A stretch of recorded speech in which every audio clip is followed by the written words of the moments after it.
হরে কৃষ্ণ, রাধে রাধে বন্ধুরা, গিরিধারী গোপাল সোনা চ্যানেলে তোমাদের সবাইকে সুস্বাগতম। তোমরা সবাই কেমন আছো? আশা করি তোমরা সবাই ভালো আছো গোপাল সোনা কৃপায়। আর তোমাদের গোপাল সোনাও অনেক অনেক ভালো আছে। আজকে বৃহস্পতিবার, এখন বাজে প্রায় 10:30টা মতো। আজকে কিন্তু হাজবেন্ড কাজে চলে যাওয়ার দিন। হরে কৃষ্ণ, বসে পড়েছি রান্না করতে। এখন রান্না হচ্ছে, বেজে গেছে আজ অনেক বেলা 12টা 13। আর এত গরম, তিলক টিলক সব ঘেটে গেছে, সিন্দুর টিন্দুর সবই কেমন হয়ে গেছে। কি কি রান্না করেছি দেখাই তোমাদেরকে। এখানে জিরে আর ধনে বাটা দিয়ে পেঁপে কাঁচকলার ঝোল হচ্ছে। অল্পই বানিয়েছি ছেলের জন্য। নামিয়ে নেব, হয়ে গেছে।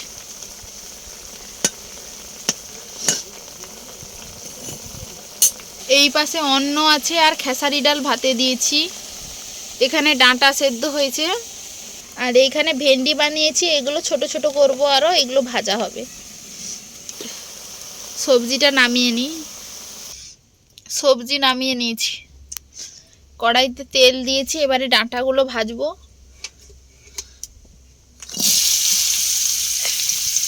একটু হলুদ দেই।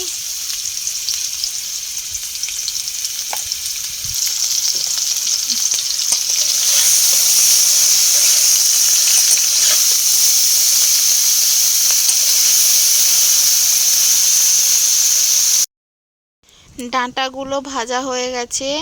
এমনি লবণ হলুদ দিয়েই শুধু ভাজলাম, লঙ্কার গুঁড়ি দেইনি, মশলাও দেওয়া হয়নি। ছেলে যেহেতু একটু প্রসাদ পাবে ওই জন্য।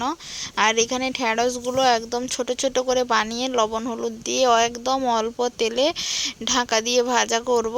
খুব তাড়াতাড়ি সেদ্ধ হয়ে যাবে যদি ঢ্যাঁড়সটাকে এরকম ছোট ছোট করে বানানো হয়। আর ঢ্যাঁড়সের এক্সট্রা রসটাও টেনে নেবে কড়াই। একটু অল্প আঁচে কিন্তু ঢ্যাঁড়সটাকে ভাজা করতে হবে। আর ঢ্যাঁড়সের একটা লালা থাকে, তাই জন্য কিন্তু কড়াইটা কালো হয়ে যায়।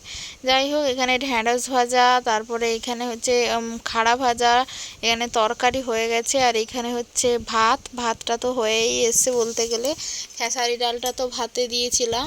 আজকে এইগুলো দিয়েই গোপুসোনাকে সেবা দিলাম। বেশি তেমন কিছু পারিনি, যাই হোক যেমন পেরেছি তেমনই গোপুসোনাকে ভোগ দিয়েছি। আর সবাই ঠিক তেমনই প্রসাদ পাবো।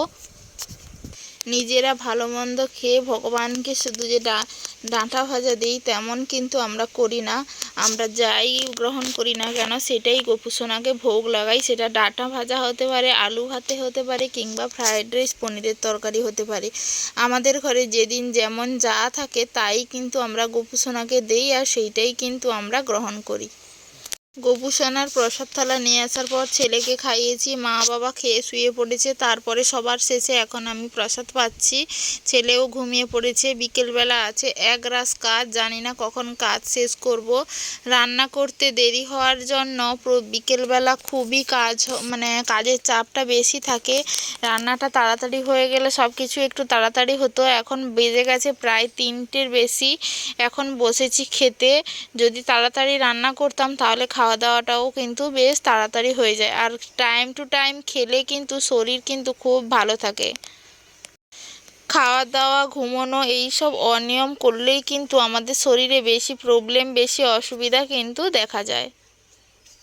আর এই যে এক নতুন সদস্য দেখতেই পাচ্ছ, এই বিড়ালটা কালকে রাতে, অনেক দিন ধরেই এমনি আসে। কালকে রাতে এসেছিলো, আমার হাজব্যান্ড ওকে মুড়ি খেতে দিয়েছিল।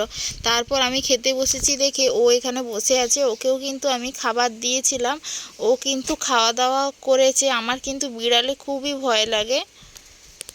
বিড়াল কেন, যে কোনো পশু বলো, পাখি বলো, আমার কিন্তু সবাইকে খুব ভয় লাগে। মনে হয় যেন আঁচড়ে দেয়। আমার হাজব্যান্ড বলছে ওকে প্রতিদিন খেতে দেবে, বাড়িতে রাখবে। আমি বলছি বাবা বাড়িতে রাখতে পারবো না, ছেলে আছে, কোথায় আঁচড়ে দেবে তার কোনো ঠিক নেই। আমার তো খুব ভয় লাগে। জানি এগুলো অনেকে পোষে, কিন্তু আমার তো দেখলেই ভয় লাগে। আমার দিকে যদি এগিয়ে আসে তাহলেই আমি ভয়ে ছুটে পালাই, এইরকম একটা অবস্থা। তারপরে তো যাই হোক, বিকালবেলা তো অনেক কাজকর্ম ছিল। কি করেছি না করছি সব কিছু তোমাদেরকে বলছি। আস্তে আস্তে। আর সন্ধ্যার টাইম হয়ে গেছিলো, এখন হচ্ছে তুলসী আরতি করে নিচ্ছিলাম ভগবানকে পর্দা দিয়ে, তারপরে ভগবানের আরতি করব।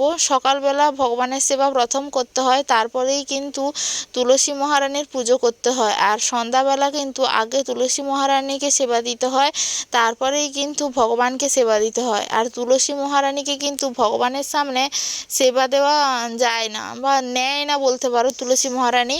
তাই জন্যই কিন্তু তুলসী মহারানীর সেবার সময় ভগবানের সামনে একটা পর্দা দিয়ে দেওয়া হয়।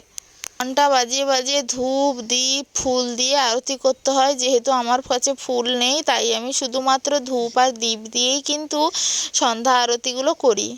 না হলে সকালবেলা ঠিক যেমনভাবে আমরা আরতি করি, সন্ধ্যাবেলাও আমাদের ঠিক সেইভাবেই ভগবানের কিংবা তুলসী দেবীর আরতিটা করা উচিত। যে যেমন পরিস্থিতিতে থাকুক না কেন, যেমনভাবে হোক না কেন, ভগবানের যেহেতু সেবা করা উচিত, তাই আমার কাছে যেমন যা থাকে আমিও কিন্তু তাই দিয়েই ভগবানের সেবা করার চেষ্টা করি। অবশ্য আমাদের সেই যোগ্যতা নেই ভগবানের সেবা করার মতো, আমরা বিন্দুমাত্র চেষ্টা করছি। ভগবানের সেবক হওয়া এত সোজা নয়, ভগবানের ভক্ত হওয়া এত সহজ নয়। আর সবাই কিন্তু বৈশাখ মাসে তুলসী বৃক্ষে জল ঢালার ব্যবস্থা করে নিও।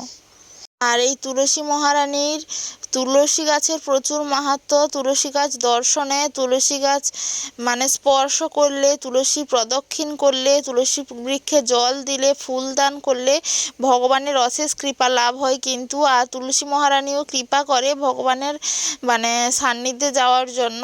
প্রতিদিন যদি আমরা তুলসী মহারানীকে পরিক্রমা করি 3 বার কিংবা 7 বার, তাহলে কিন্তু আমাদের জানতে অজান্তে আমরা সারাদিন যা পাপকর্ম করি সেই সমস্ত পাপকর্ম কিন্তু পাপ ক্ষয় হয়ে যায়, যদি আমরা শুধুমাত্র এই তুলসী মহারানীর চারিদিকে 3 বার প্রদক্ষিণ করি। তাহলে কত মাহাত্ম্য। কিছুদিন পরেই তো বৈশাখ মাস আসছে, জলধারাতে তুলসীতে জলধারা দেওয়া হবে, সেই জলধারারও কিন্তু প্রচুর মাহাত্ম্য। তুলসী আরতি হয়ে গেছে, এখন তুলসী মহারানীকে ওপরে বসিয়ে দেব, এরপরে হচ্ছে ভগবানের আবার আরতি করব। কেউ যদি কোনো মন্ত্র কিংবা কোনো কীর্তন নাও জানো, শুধুমাত্র হরে কৃষ্ণ মহামন্ত্র দ্বারা কিন্তু সবাই ভগবানের সেবা করতে পারে। হরে কৃষ্ণ মহামন্ত্র কিন্তু মহামন্ত্র। কোনো মন্ত্র না জানা থাকলেও শুধুমাত্র এই মন্ত্র দিয়ে ভগবানের কিন্তু সেবা করা যায়।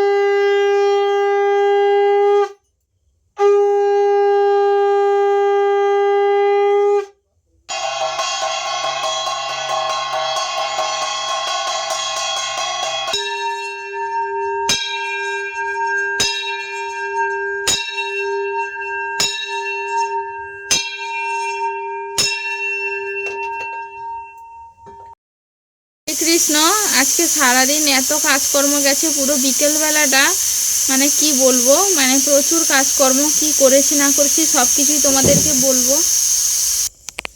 এখন বাজে 7:38, বসেছি রান্না করতে রাতের জন্য। আগে রান্নাটা করে ফেলি। উনুনে ভাত বসিয়েছি, আর এখানে রান্নাগুলো কড়াইতে গ্যাসে করব। আজকে অল্প করে একটু পাঁপড় ভাজা করছি তেলে করে, খুবই অল্প এবং অল্প তেলেই করছি। ছেলে জেদ করছিল বড়ি ভাজা খাবে, এত গরম তো বড়ি ভাজা খেলে গ্যাসের সমস্যা হতে পারে। আর আমার ছেলে তো পাশে থেকেই বলছে, মা কি করছো, আমি খাবো। আনছি ঠিক আছে, গপু দাদাকে ভোগ দিই, তারপরেই কিন্তু তুমি প্রসাদ পাবে। আর ওকে কিন্তু বুঝিয়ে বললে ও কিন্তু কান্নাকাটি করে না, ও কিন্তু বোঝে এইটা ভগবান অনেক কৃপা করেছেন। আর এখানে মিষ্টি কুমড়োর ভাজা করছিলাম। কুমড়োটা প্রচুর মিষ্টি, ভাজা করলে খুব ভালো লাগবে। সব কিছুই কিন্তু অল্প অল্প করেই আমি করছিলাম। কুমড়ো ভাজাটা এপিঠ ওপিঠ একটু লাল লাল করে ভেজে নেব। একটু তেল দিয়েছি, তেলেই ভাজাটা হচ্ছে। যেহেতু চিপস ভেজেছিলাম সেই তেলটা এক্সট্রা ছিল, ওই জন্য ওই তেলেই কিন্তু কুমড়ো ভাজাগুলো ফেলে দিয়েছি। গ্যাসের আরেক পাশে চুলাতে আমি ডাল আর পেঁপে সেদ্ধ করেছিলাম, ওইটা ছুঁকে দিয়েছি 5 ফোড়ন দিয়ে। এইখানে আর ভেন্ডি ভাজাও করেছি অল্প। ডাল আর পেঁপে দিয়ে তরকারি হয়েছে।